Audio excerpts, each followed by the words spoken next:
All right, let's talk about something you hear all the time, operating costs. But forget the boring accounting class definition.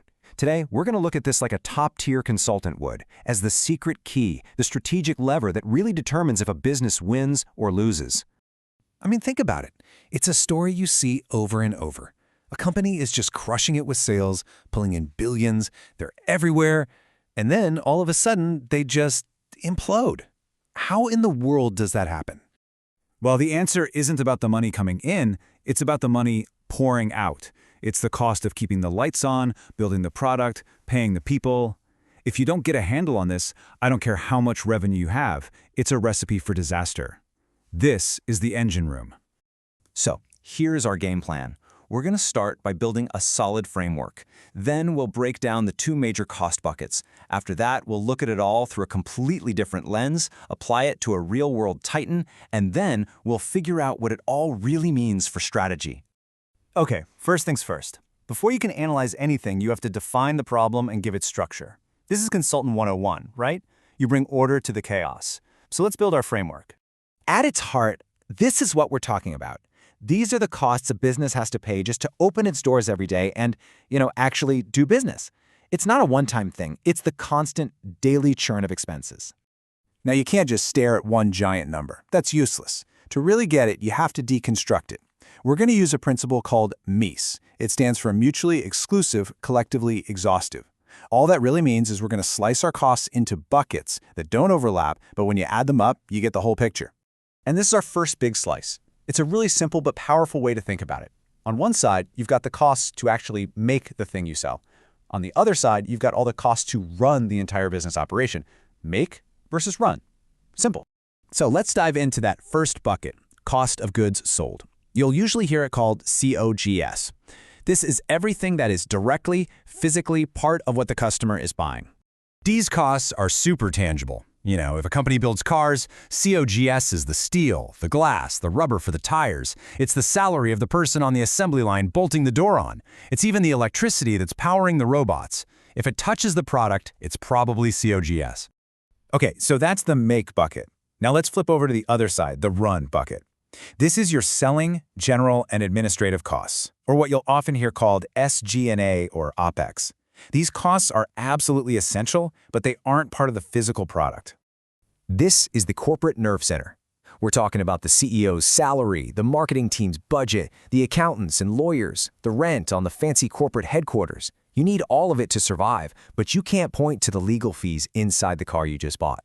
Okay, awesome. We've sliced up costs by what they are. That's level 1 analysis. But to get to the really deep strategic insights, we need to slice them a different way, by how they behave. And there are really two main types of behavior. A fixed cost is stubborn. It's the same every single month no matter what. Think about your office rent. You pay that bill whether you make one widget or a million widgets. A variable cost, on the other hand, moves with you. The more you produce, the more it costs. If you make 0 widgets, your variable cost is 0. Of course, business is messy, right? It's never that clean. So you also have what are called semi-variable costs. A perfect example is a salesperson's pay. They get a fixed base salary, that part doesn't change, but they also get a commission, which is variable and goes up with every sale they make. It's a hybrid, and you find them everywhere. And all of this leads to the core strategic challenge, which this quote just nails. It's a tightrope walk. You're always trying to keep costs low to be profitable, but if you cut in the wrong place, like firing your best engineers or slashing your ad budget, you might kill your future growth. It's a constant balancing act. Okay, enough with the theory. Let's make this real. Let's take our MEIS framework and apply it to one of the biggest, most successful companies in the history of the world, Apple. And here we go. This is pulled right from their income statement. You can see our two buckets, plain as day. Their cost of sales, that's their COGS, is a mind-blowing $210.4 billion. That's the materials, the chips, the factory workers.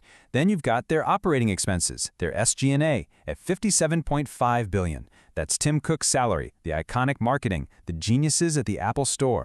So to figure out what it costs to be Apple for 1 year, the math couldn't be simpler.